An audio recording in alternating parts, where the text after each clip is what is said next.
Quand on est parent, on fait ce qu'on peut, mais pas toujours ce qu'on veut. Voilà une phrase qu'on répète très souvent aux jeunes parents angoissés par leur parentalité. Est-ce que mon enfant est heureux? Vais-je arriver à en faire un adulte convenable? Est-ce que je fais bien?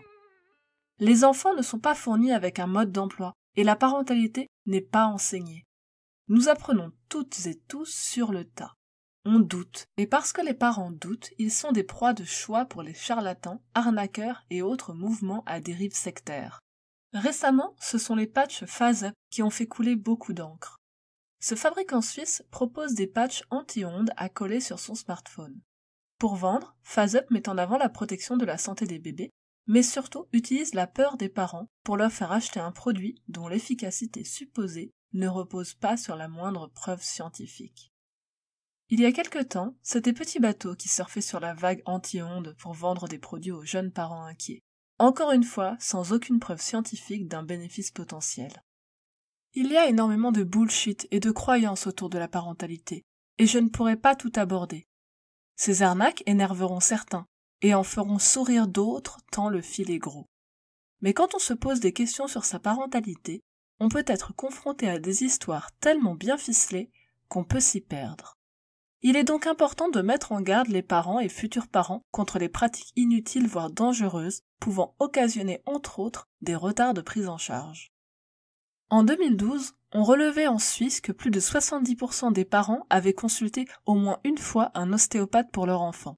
Parfois, ce rendez-vous ostéopathique se déroulait même avant le premier rendez-vous avec un pédiatre. Rappelons que l'ostéopathie est une pratique n'ayant pas prouvé son efficacité scientifiquement et pouvant présenter des risques très graves.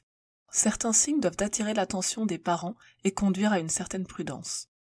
Les thérapeutes autoproclamés spécialistes d'un syndrome qu'ils sont les seuls à connaître, les discours alarmistes et catastrophistes, ainsi que les titres anxiogènes de la presse, la promesse de traitements miracles et holistiques, des syndromes fourre-tout avec des signes non spécifiques, une explication unique pour expliquer une grande variété de troubles, une tendance à pathologiser des manifestations normales chez l'enfant.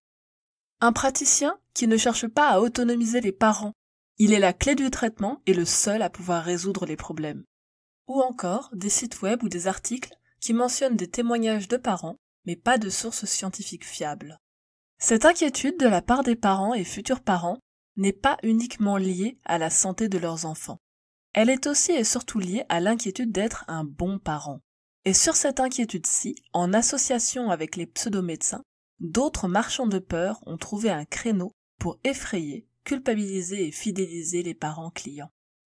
Pour être un bon parent, et surtout un meilleur parent que ceux qui t'ont précédé, et dont les pratiques sont souvent diabolisées par ces marchands de peur, il faudra que tu investisses dans des produits coûteux, des formations, voire que tu fasses appel au service d'un coach en parentalité formé à la bonne méthode éducative. Mais surtout, il faudra que tu investisses toute ton énergie, et même plus encore, quitte à te laisser dépérir au profit de ton enfant. Car l'idée présentée par ces marchands de peur est que si tu n'es pas le bon parent qu'ils préconisent, si tu n'adoptes pas leur méthode, alors tu risques que ton enfant soit abîmé à vie, autant physiquement que psychologiquement. Bien sûr, celles et ceux qui ont déjà entendu parler des dérives dans le milieu de la parentalité ont immédiatement pensé au concept des VEO, ou violences éducatives ordinaires. Si les violences intrafamiliales sont une réalité qu'il faut dénoncer et prévenir au niveau systémique, les VEO sont quant à elles un concept très vague allant des fessées au fait de parler à l'enfant en utilisant la troisième personne du singulier. Nous n'allons pas nous attarder sur l'aspect pseudo-scientifique lié aux VEO, car le débunkage de ces affirmations dogmatiques pourrait prendre une vidéo entière. Si vous souhaitez en apprendre davantage sur les risques d'abîmer un enfant par l'éducation, je vous recommande les 3 vidéos de PsychoQuack sur la théorie de l'attachement qui sont très complètes. Le mythe de l'enfant parfait, et donc du parent parfait, est au centre de ces pratiques, en laissant penser que tout ce qui perturbe l'enfant est la faute de ses parents et ou de son entourage. Ces différentes approches rejettent très souvent les approches conventionnelles de la grossesse, de la naissance et de la petite enfance, en critiquant la surmédicalisation. Ces dérives de la parentalité soutiennent notamment la thèse des naissances naturelles loin des maternités et l'encadrement de la mère par des accompagnatrices sans connaissances médicales spécifiques, voire bercées de croyances ésotériques. C'est d'ailleurs dans son rapport 2006 que la Miviludes explique les mécanismes d'emprise et les stratégies d'influence que peuvent exercer ces accompagnatrices sur les personnes. La Miviludes nous rappelle également que la relation avec des enfants en très bas âge peut être l'occasion d'emprises sectaires de la part de personnes vantant une prise en charge globale et idéale de la mère et de l'enfant lors de la naissance et des premières années de vie. Pour les parents d'enfants dans la norme, le discours de ces influenceurs devenus marchands de peur peut déjà être destructeur. Mais lorsque votre enfant souffre de troubles cognitifs et ou de handicap, alors les conséquences peuvent être dramatiques. Car comme nous l'avons dit plus tôt, ces dérives du milieu de la parentalité vont de pair avec les fake med, mais également l'antivaxisme, les croyances New Age et de manière plus générale l'appel au naturel. La prise en charge, entre autres, des troubles psychologiques liés à l'enfance est une porte d'entrée connue de la dérive sectaire. Des pseudothérapeutes de mouvements divers entraînent les parents d'enfants atteints de troubles comme l'hyperactivité, la dyslexie, les dyspraxies ou l'autisme à abandonner les techniques et traitements éprouvés scientifiquement pour des méthodes dites alternatives qui peuvent conduire la famille entière à une situation d'emprise.